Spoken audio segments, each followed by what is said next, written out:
Good day, I'm Caroline Brown and this is your JIS News for Monday, June 23.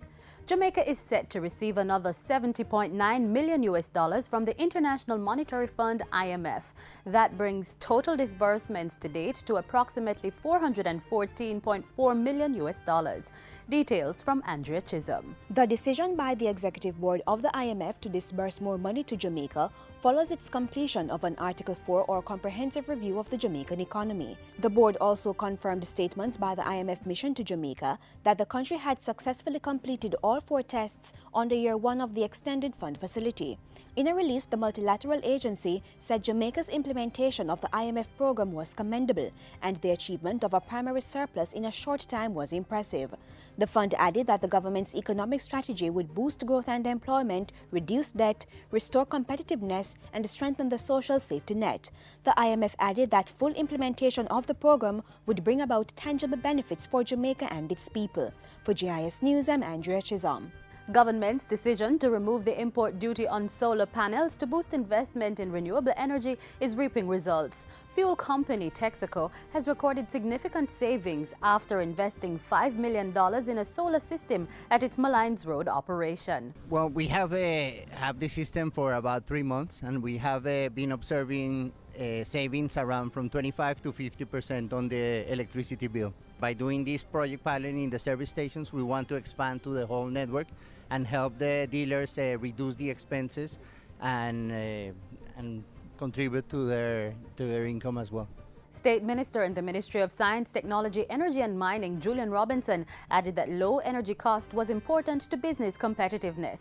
I'm very happy that they have undertaken this initiative, and I'm sure with their partners we'll see many more other service stations and, more importantly, other businesses and consumers doing a similar initiative as this. Improvement works on the Sandy Bay to PELLIER roadway in eastern Hanover will be completed in a few weeks. The $54 million project was initially slated for completion in March, but was delayed due to a change in contractors.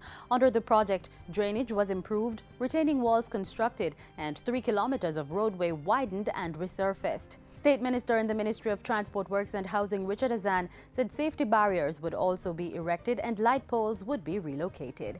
Member of Parliament for Eastern Hanover, Dr. D.K. Duncan, is satisfied with the project. If you listen to the citizens as you come up this road, you'll see that they are aware of the critical work that's been done and they are happy with it. 4 Jamaican students will pursue medical degrees in Cuba starting September under the Jamaica Cuba Bilateral Scholarship Program. At the official presentation ceremony last week, State Minister in the Ministry of Science, Technology, Energy and Mining, Julian Robinson, expressed gratitude to the government and people of Cuba. As a representative of the government and people of Jamaica, we are eternally grateful for this continued assistance, and we hope and urge that the beneficiaries of this program will come back to Jamaica to build, particularly in rural areas, to serve in areas that are currently underserved. The Cuban ambassador to Jamaica, Bernardo Hernandez, also commended the students on their success. They were successful because they have proved to meet the necessary requirements. Their parents must be very happy and proud. Over 107 Jamaican youths are currently studying in Cuban universities under the Jamaica Cuba Bilateral Scholarship Program. And finally, Prime Minister Portia Simpson Miller is back in the island following her visit to her alma mater in Miami, Florida. The Prime Minister, who was the special guest at the Union Institute and University's 50th anniversary reception on Saturday, lauded the institution for its transformational approach to tertiary education. She said over the years, the institution has used a number of strategies to remain relevant. Rethinking teaching and learning philosophies, modernizing governance mechanisms and outreach policy, and allowing for a holistic thinking approach throughout the university. That enabled you to adapt quicker to the changing higher education environment, which is what modern universities do. Mrs. Simpson Miller added that these strategies created opportunities for busy professionals to pursue higher education while continuing to work in their businesses and communities.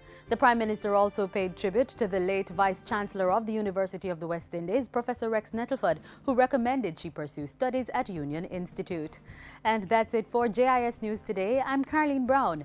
Thanks for watching.